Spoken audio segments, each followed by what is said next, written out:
These two Americans are now safely in the hands of Israeli authorities in Israel.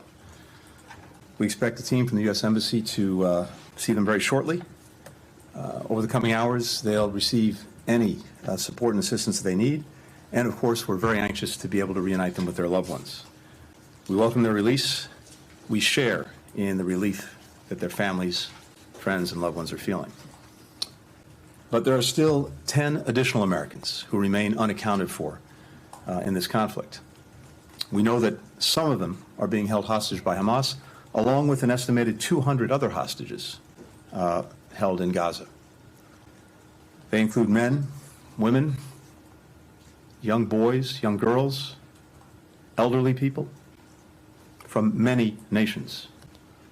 Every single one of them should be released. Since the earliest hours of this crisis, the President has made clear that he will do everything possible to secure the release of every hostage.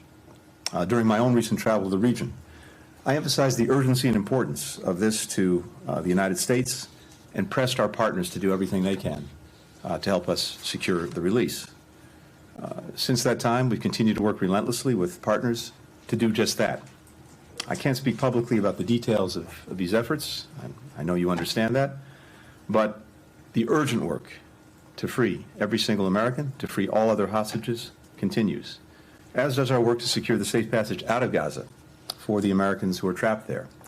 In this particular instance, I want to thank the government of Qatar for their very important assistance. When I was in Israel last week, I met with the families of U.S. citizens that Hamas has taken hostage. President Biden, too, had the opportunity to hear directly from the families.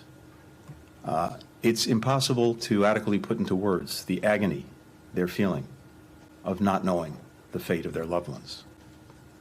Worrying relentlessly about them, for their safety, for their security, for their well-being.